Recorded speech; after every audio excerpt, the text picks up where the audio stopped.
The stage was set for what was expected to be a typical panel discussion on Capitol Hill policy, aired live on a major news network.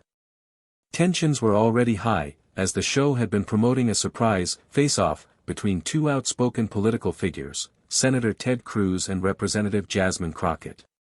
No one expected it to explode the way it did. Senator Cruz, never one to shy away from verbal combat, took his usual position with confidence. He wore his standard smirk, armed with pre-packaged talking points and the usual jabs aimed at the opposing party.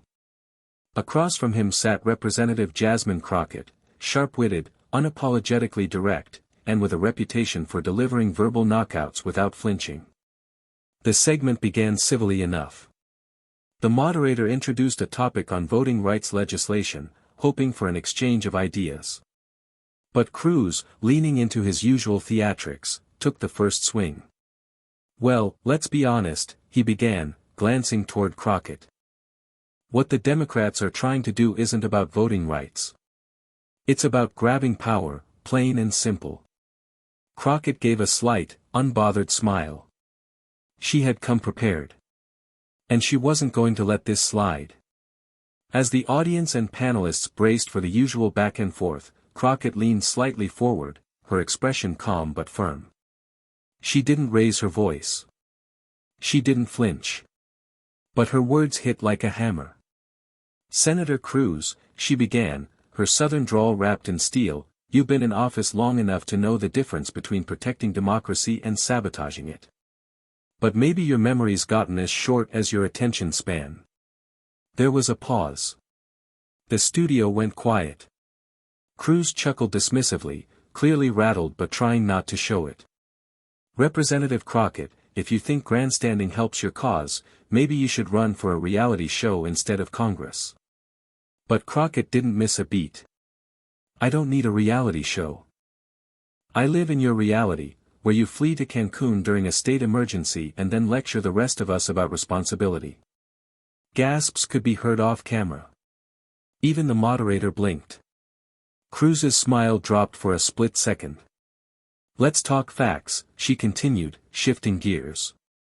"Because the people watching don't need theater. They need truth."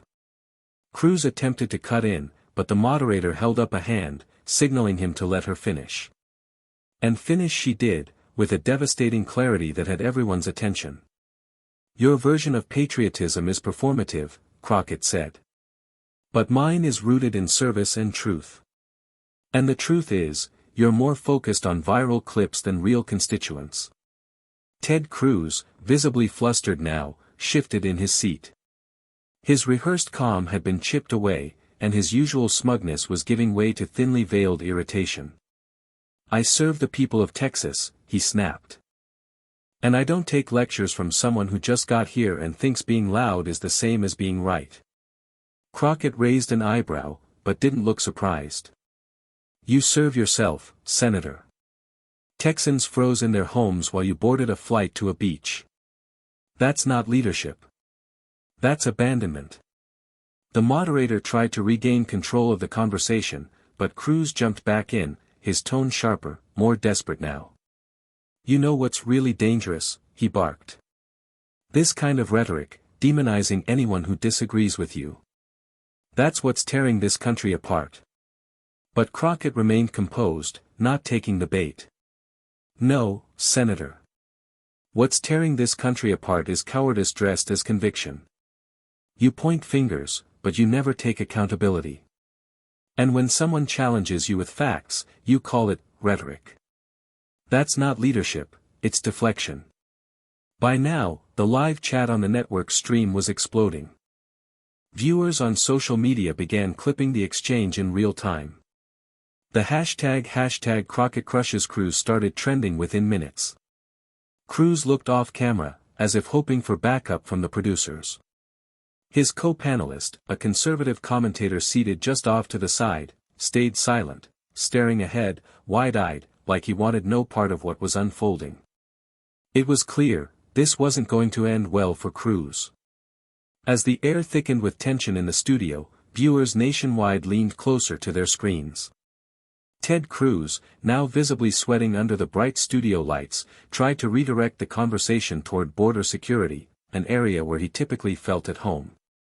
"Let's not lose focus," he said, voice wavering just slightly. "The crisis at our southern border is out of control. You want to talk about accountability? Where's your administration's plan?" Jasmine Crockett didn't flinch. "Oh, I'm all for talking about the border," she said smoothly. "But let's not pretend you care about solutions. If you did, you'd spend less time on cable TV blaming immigrants and more time pushing for comprehensive reform. But you don't want reform, Ted. You want fear. Fear gets retweets. Fear gets donations. And fear keeps you in office." The moderator, now clearly stunned by the intensity of the exchange, tried again to move to the next topic. But the moment had already taken on a life of its own. Cruz interjected, his voice cracking ever so slightly.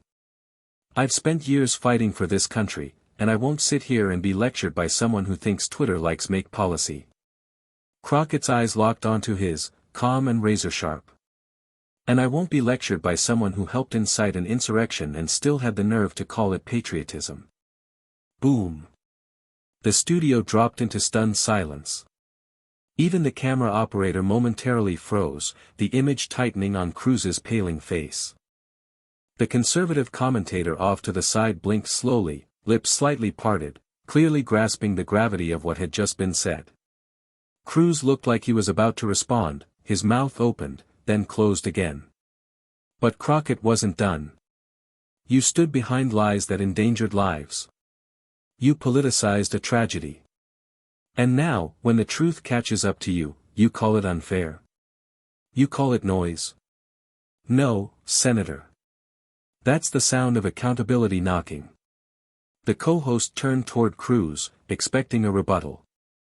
Nothing. Just a long, uncomfortable pause. And then, like clockwork, social media exploded. Clips of Crockett's monologue spread like wildfire. Within minutes, the moment was on every major platform. TikToks, tweets, and reaction videos flooded the internet. Journalists began crafting headlines before the commercial break even hit. Cruz had just been politically eviscerated, live, unfiltered, and undeniable. As the commercial break music played and the show briefly cut away from the scene, the tension in the studio didn't ease, it intensified. Ted Cruz sat stiffly, eyes forward, jaw clenched. A production assistant whispered something in his ear, likely offering him a chance to regroup or possibly even leave the set early. He waved the assistant off without saying a word.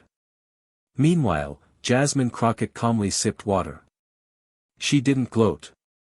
She didn't smirk. She just sat with the poise of someone who knew she had spoken truth to power, and the power had nothing left to say. Back on air, the moderator attempted damage control. "Well, that was certainly an intense exchange," he said with an awkward laugh. "Let's pivot to the economy," but the viewers weren't listening anymore. The internet had already crowned a victor. The viral moment had crossed platforms, hashtag Crockett vs. Cruz, hashtag Ted Meltdown, and hashtag Jasmine Wins were now trending on X, TikTok, and even Reddit's political subs. Late-night talk shows were cutting clips for their monologues. News analysts were preparing think pieces, while conservatives scrambled to spin the narrative. Within the hour, political blogs on the right claimed Cruz had been ambushed and painted Crockett as aggressive. But those talking points didn't hold. Why? Because the footage didn't lie. It wasn't a shouting match, it was a dismantling. And the public saw it. Behind the scenes, Cruz reportedly stormed out of the building without speaking to press, ducking into a black SUV while aides deflected questions. His co-host, who had remained notably silent throughout the confrontation, declined all interviews, saying only, "It was intense. That's all I'll say." On the other hand, Crockett stayed behind, giving brief remarks to reporters. "Look, I didn't come here to go viral," she told them. "I came here to tell the truth. If that makes people uncomfortable, maybe they need to ask why." Her calm, composed tone only fueled the firestorm of admiration online. Political commentators from both sides quietly admitted, off the record, that Crockett had landed one of the most devastating blows seen on live political television in years. Cable news shows began booking her for follow-up interviews. Political strategists began floating her name as a rising star in the Democratic Party, not just for her words, but for her restraint. She didn't yell. She didn't insult. She used Cruz's own record as the sword, and let it speak for itself. By the end of the night, millions had seen the clip. Some called it a masterclass in political debate. Others called it the unraveling of Cruz's credibility on national television. Either way, one truth remained: Ted Cruz had fallen apart. Jasmine Crockett hadn't just held her own, she rewrote the rules of engagement. The next morning, Washington woke up buzzing. The fallout from the Crockett-Cruz clash had reached far beyond the television studio. Pundits were still dissecting every frame of the broadcast, and Cruz's office was eerily quiet. No official statement had been issued, and sources close to the senator admitted he was not eager to relive the moment, or respond to it. Capitol Hill insiders, however, were already talking. In private Republican circles, the mood was tense. Cruz's allies knew the footage was damaging, not just because of how Crockett dismantled him point by point, but because of how visibly shaken he'd appeared. His usual bravado had faltered. And for a man whose brand rested heavily on rhetorical confidence, that was political kryptonite. He got caught flat-footed, one anonymous aide told a reporter. She came in sharp, focused, and fearless. And he underestimated her. That's the worst part, he didn't see it coming. Some within the GOP tried to frame the exchange as a leftist ambush or scripted TV theater, but even that narrative couldn't gain traction. Too many viewers saw it live, and too many independent voters were impressed by Crockett's command of the facts, not just her tone. Meanwhile, Democrats were celebrating, not just online, but strategically. Fundraising emails went out within hours of the clip airing, using headlines like, "Jasmine Crockett, speaking truth to power, watch her take down Cruz, then help us take back the Senate." Donations surged. But this wasn't just about virality. Behind the scenes, senior party officials began discussing something more serious: Crockett's potential. "She's got the fire and the discipline," one strategist said. "She's not just a moment, she's a movement waiting to happen." Elsewhere in D.C., young progressives, political science students, and media personalities began citing the debate as a new standard for how to challenge misinformation without stooping to personal attacks. Crockett had never called Cruz names. She hadn't shouted. She simply cited facts, questioned his record, and refused to let him shift blame or deflect responsibility. That style, measured but devastating, had struck a chord with a generation tired of noise but hungry for substance. Within 48 hours, Crockett was booked on every major political talk show. Her interviews trended. Clips of her debate performance were turned into highlight reels, memes, and motivational soundbites. In one viral post, a student wrote, "I want to be like Jasmine Crockett when I grow up. Calm. Smart. And deadly with the truth." Back in Cruz's camp, morale was low. Staffers went silent on social media. A few veteran aides were privately urging the senator to lay low, let the storm pass. But it was too late for that. Crockett hadn't just won the exchange. She'd exposed a vulnerability Cruz had long hidden, that his debate style collapsed when met with facts and fearlessness. By week's end, political columnists were writing what had once seemed unthinkable, that Ted Cruz, long considered one of the GOP's most formidable debaters, had finally met his match. Not in a Senate chamber. Not in a courtroom. But live, on national television, at the hands of a freshman congresswoman from Texas who came not to perform, but to lead. And Washington would never look at either of them the same again. By the end of the week, the moment between Jasmine Crockett and Ted Cruz was no longer just a viral clip, it had become a political flashpoint, a symbol of shifting dynamics in Washington.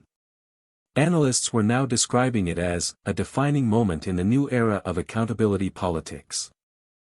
In the days following the broadcast, major newspapers ran op-eds under bold headlines like, "A New Voice in the House Just Redefined Political Debate." The Washington Post, "Crockett didn't just clap back, she called out the core of political hypocrisy." The Atlantic, "Cruz buckled under the weight of his own record." New York Times opinion. Even traditionally conservative-leaning outlets were forced to acknowledge that, regardless of politics, Crockett had done what few others had ever managed. She exposed Cruz's rhetorical shell, and did it without resorting to bombast. On Capitol Hill, something was different. Colleagues who had previously dismissed Jasmine Crockett as too fresh or too fiery began taking her far more seriously. Members from both parties now paused when she rose to speak. Reporters followed her in hallways. Cameras turned to catch her expressions during hearings. She wasn't just a representative anymore. She was a presence. And Cruz? His interactions on the floor became more muted. His usual posturing during press availabilities grew more cautious. He skipped one scheduled panel appearance that weekend, citing scheduling conflicts, though insiders hinted he simply didn't want another on-camera ambush. Behind the scenes, senior GOP figures were frustrated, not at Crockett, but at Cruz. "He walked right into it," one strategist said on Background. "He underestimated her, overestimated himself, and now we're all dealing with the fallout." What set this moment apart wasn't just the politics, it was the cultural resonance. Young people across the country saw something in Crockett they hadn't seen in a while, a politician who didn't play it safe, but still didn't play dirty. Someone who stood up and spoke plainly, powerfully, and with purpose. TikTok users turned the moment into audio soundbites, lip-syncing to Crockett's now famous line, "You call it unfair?" That's the sound of accountability knocking. Educators used the clip in classrooms as an example of effective public speaking and rhetoric. Podcast hosts broke it down line by line, comparing it to the great political debates of history. Even high-profile celebrities began tweeting support. "Jasmine Crockett is the truth," one A-lister posted. "This is what courage looks like in 2025, another echoed. It was no longer just a political story. It had become a movement marker. Despite the flood of attention, Crockett kept her cool. She declined invitations to gloat or tour the moment. In interviews, she redirected the conversation away from Cruz and toward policy. "I didn't go in there to drag a senator," she told MSNBC. "I went in there to defend the people who are tired of being lied to. That's my job. That's what service looks like." She reminded people that her constituents were the priority. That the voting rights legislation they had been debating that night still hung in the balance. That there was still work to do. And that is exactly why her star continued to rise. Not because she clapped back. Not because she went viral. But because she made it clear, she came to serve, not to survive. In the weeks that followed, Crockett's name began surfacing in unexpected places, on 2026 Senate watch lists, in early VP speculation threads, and even as a future party leader. Political action committees began quietly exploring how to support her more visibly.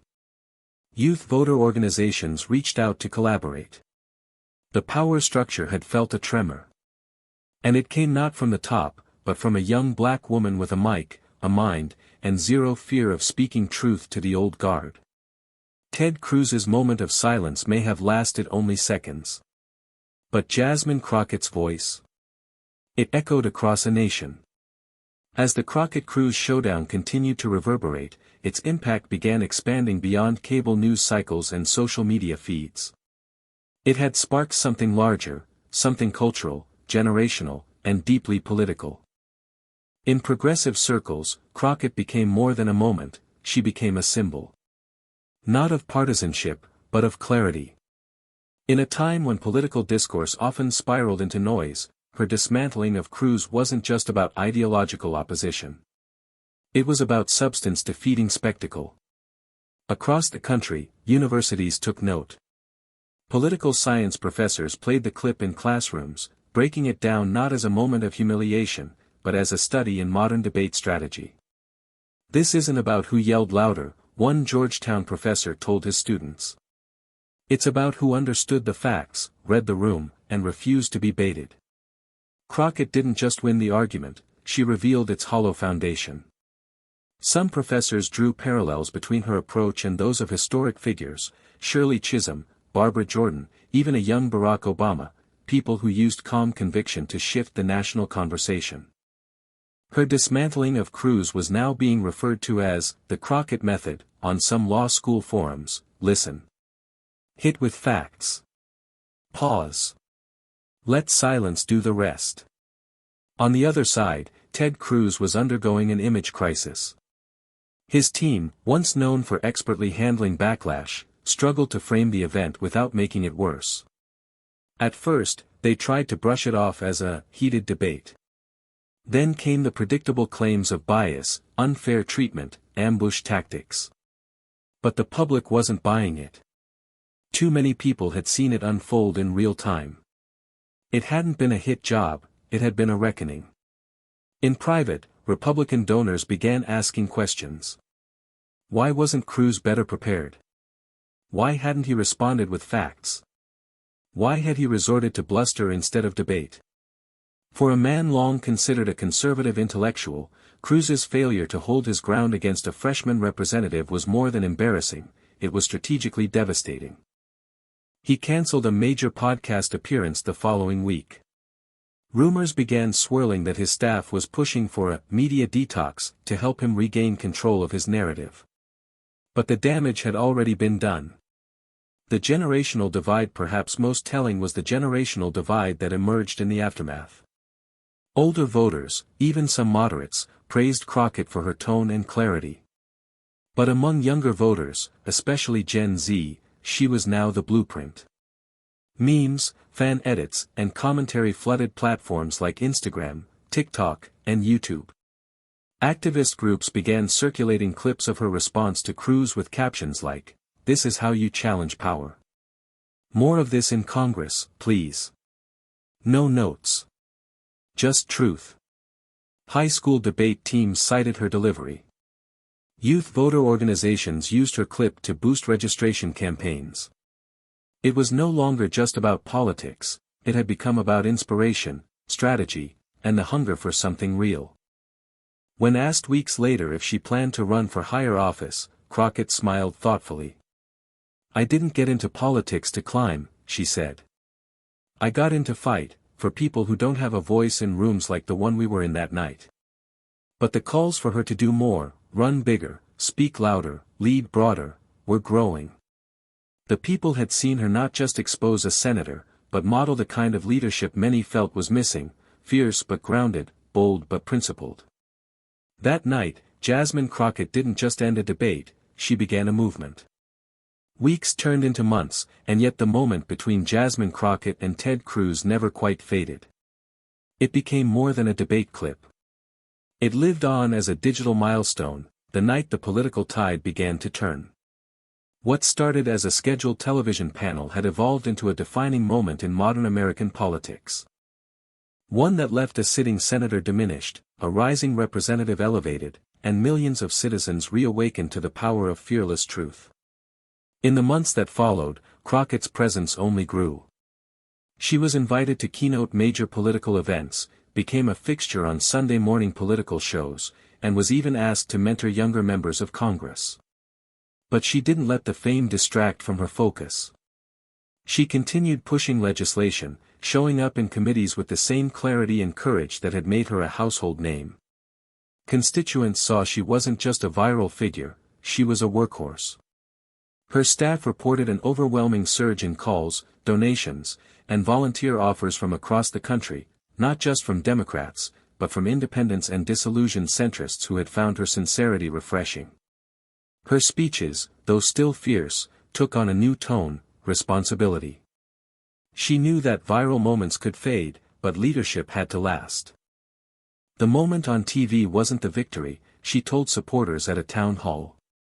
The victory is when we take that energy and make it law, make it justice, make it change. Ted Cruz, meanwhile, struggled to recover. Though he maintained his Senate seat, his reputation had taken a hit that wouldn't heal quickly. The incident was often brought up during interviews, in headlines, and by protesters at town halls. Late-night comedians referred to it as the Crockett collapse. And among younger voters, Cruz's name had become synonymous with deflection, while Crockett stood for directness and dignity. In private, Republican insiders admitted it had shaken Cruz's confidence. He lost control that night, one strategist confessed. Not just of the argument, but of the narrative. And once you lose that, you don't get it back so easily. Beyond the two individuals, the confrontation symbolized something broader, the shift from status quo politics to accountable, unafraid leadership. The public wasn't craving civility at the expense of truth, they were craving honesty, strength, and clarity without cruelty. Crockett had provided a roadmap. She showed that facts could still cut through noise. That courage still mattered. That a young, black, progressive woman from Texas could sit across from a powerful senator and not just hold her own, but redefine the terms of the conversation. 1 year later, a young woman stood up during a college QA where Crockett was speaking. "How do you stay calm," she asked, "when the whole world is watching?" Crockett smiled, paused, and then answered, "I don't speak to be seen. I speak because people need to be heard. That's why I stay calm, because it's not about me. It's about the truth. And the truth doesn't shake." And with that, the room erupted into applause. Because they knew what the nation now knew, Jasmine Crockett didn't just win a debate. She announced herself as a force that Washington could no longer ignore. And she did it with truth, fire, and the kind of grace that changes history.